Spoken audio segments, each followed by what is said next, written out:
সেটা জানিবা আমার এফএলএন যেতে সব সামগ্রীটা আছে জিকে কিট ভিতরে তার দুইটা কথা গোটে হচ্ছে গোটে জিনিস একাধিক দক্ষতা আর গোটে দক্ষতা পড়াইয়া পাই কি একাধিক জিনিস যে দুইটা জিনিস তাকে থোড়া মনে রাখতে হবে এইটা তার গোটে জিনিস ইয়ার না হলা জিও বোর্ড এইটা সাধারণত আমি জ্যামিতি পড়াইলা আমরা বেশি সহযোগ করিবা আমি সাহায্য করিবা আমি পরিসীমা নির্ণয় করিবা সেতবেলে আর ক্ষেত্রফল নির্ণয় করিবা সেতবেলে ଆମକୁ ଏଇ ଜିନିଷଟା ସାହାଯ୍ୟ କରିବ ବେଶୀ ତେଣୁ ସେଥିପାଇଁ ସେ ଲେଖା ହେଇଛି ଜିକେ କିଟା ଦରକାର ପ୍ରଥମେ ଆମ ସିଆର୍ଏ ମେଥଡ଼ କଂକ୍ରିଟ ରିପ୍ରେଜେଣ୍ଟେସନ୍ ଆଉ ତାପରେ ଯାଇକିରି ଆବଷ୍ଟ୍ରାକ୍ଟ ତେଣୁ this is the concrete method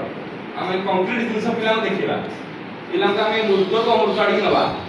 କଂକ୍ରିଟରୁ abstract ତେଣୁ ଏଇ ଯେଉଁ କଂକ୍ରିଟ ଜିନିଷଟା ଏଥିରେ ଆମର ଏଇ ଯେଉଁ ଦୁଇଟା ଭିତରେ ଗ୍ୟାପ୍ ପିଲାଙ୍କୁ ଆମେ ଦେଖେଇବା ଏଇଟା ହେଉଛି ଏକ ଏକକ ସାର୍ ଜାଣିଛନ୍ତି ତ ଏଇଟା ଏକ ଏକ ଏକକ ଭାବରେ ଆମେ ନେବା ତେଣୁ ଆମେ ରବରଟେ ମାରିବା ଏଠି ସେପ୍ରେ ରବରଟେ ମାରିବୁ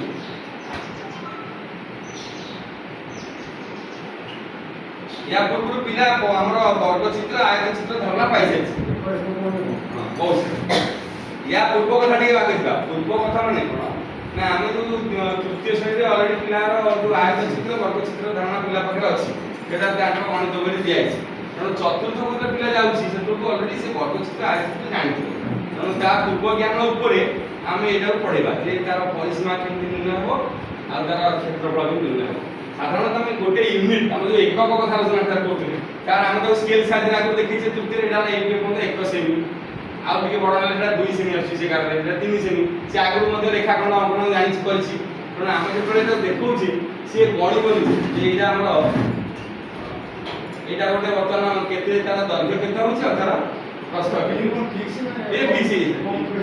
ना ना पी गुड़ा फिक्स एकक हिसाब से गोटे यूनिट ताले बर्तमान सी देखो दैर्घ्य केते यूनिट होची 3 एकक एपटे आसला 1 एकक एपटे पुणी 3 एकक एपटे जा बुलिबा चारि पट जा सी बुलिबो सी केतेटा एकक कवर करछ केतेटा एकक ताको जिबाउ पडुछ ताले हम गोटे जा गणिबा 1 2 3 4 5 6 7 8 ताले वर्तमान तार परिसीमा जानला केते एकक सरे 8 एकक एमते विभिन्न प्रकार चित्र आपण देबे खाली जे आयत चित्र वर्ग चित्र हम ताको से कथा न ताको अलग प्रकार चित्र देई होबा